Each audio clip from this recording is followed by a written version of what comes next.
good afternoon. So andito po tayo ngayon sa farm ulit. So papakita ko lang po to sa inyo ang mga chickens. So andito po silang lahat. Ayan po. Ayan, kita nyo po. Dami nila, no? So sila po nangingitlog po to. Madami na po silang itlog. Madami na po kami nakain ng mga itlog nila. Ayan. Hello chicken, hi. Sabihin niyo chicken, hi. Ayan, madami po yan sa loob. Siguro mga 300 mahigit to sa loob.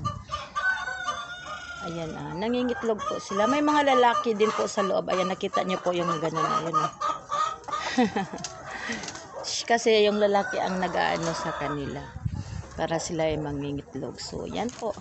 Dami-dami po nila. Meron din pong nasa labas na mga chicken. Ayan pa. Hindi po sila pinasok. Ayan. Madami po itong sa labas, siguro mga 10 piraso din po itong nasa labas. Ayan po. Ayan, nakakalabas. So, ganun po. Ganun po ang ana dito sa farm. No, madaming mga chicken, kaya yan.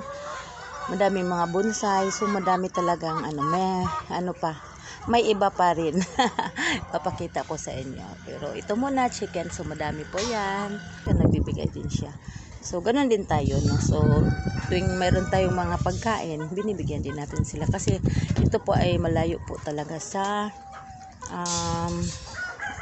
tindahan. Kaya kailangan nila ng tinapay, mga ganun na pampakain. So ganun po. Ayan.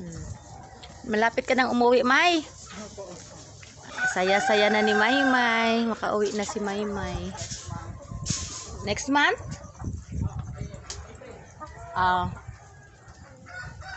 So, yan. Hanggang dito na lang tayo, guys. Thank you for watching. Sana manood pa kayo sa mga videos ko. Thank you, and God bless po sa lahat. Bye!